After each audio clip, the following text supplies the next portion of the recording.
Hi everybody, it's Mrs. Hopley. Today we're going to be practicing looking at a model and naming the mixed number and equivalent improper fraction that model names. So all mixed numbers can be represented as improper fractions, and all improper fractions can be represented as mixed numbers. For every mixed number, there's an equivalent improper fraction. So we're going to look at this model here. We're going to name all the pieces, and then we're going to find the total mixed number and improper fraction it represents. So first things first, I notice here this whole model is shaded in.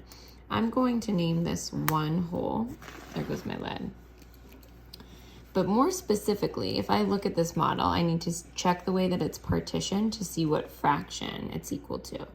So if I count up the parts, there's 1, 2, 3, 4, 5, 6 equal parts. That gives me 6 as my denominator, and all 6 are shaded in. So this whole is equal to 6/6. I know that when the numerator and denominator are the same, a fraction equals one whole, but in this case, the whole is partitioned into sixths, so that's important. All right, same thing down here. I have 1, 2, 3, 4, 5, 6 equal pieces, and all 6 are shaded. So this model also represents 6/6, which is equal to one whole. Now we get to the third whole. This whole model is not shaded in, so I'm going to see how many equal parts there are. 1, 2, 3, 4, 5, 6, which makes sense. We're not going to all of a sudden have different size pieces. And then to find my numerator, I need to see how many of those sixths are shaded, which is 1, 2, 3. So this model represents 3/6. So that's how we name the individual models. Now it's time to put it all together and name the mixed number. So I know a mixed number has a whole number part and a fraction part. These two models give us the whole number. If I have two whole models shaded, 2 is my whole number.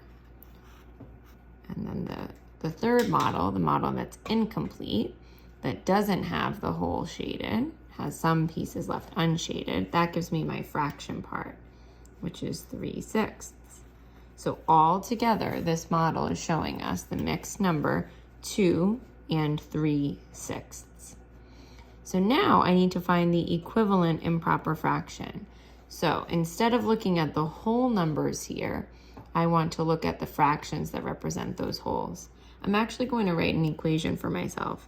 The first model has 6/6. The second model also has 6/6. And the third model has just 3/6. So I'm going to add those up and see all together how many sixths are in 2 and 3/6. So I know when I'm adding fractions with common denominators, the denominator stays the same. We still have sixths here, even though we have a lot of them. The denominator isn't going to change. We're not going to add these denominators up because we still have our models and wholes partitioned into 6 equal pieces. So I'm just going to add these numerators. I know 6 plus 6 is 12, plus 3 more is 15. My numerator stays the same. So this is 15/6. And there's one way we can check this. I'm going to come up here to the mixed number. I'm going to write what these two wholes are equal to. In this case, since 6 is my denominator, a whole is equal to 6/6. So I'm kind of decomposing like we did in our last unit. So I know 2 wholes here is equal to 6/6 plus another 6/6 plus the fraction 3/6. Let's see if we get the same answer. 6 plus 6 is 12 plus 3 more. Yeah, that gives us the improper fraction 15/6. So this model here represents 2 and 3/6, which is equal to 15/6. All right, good luck everyone.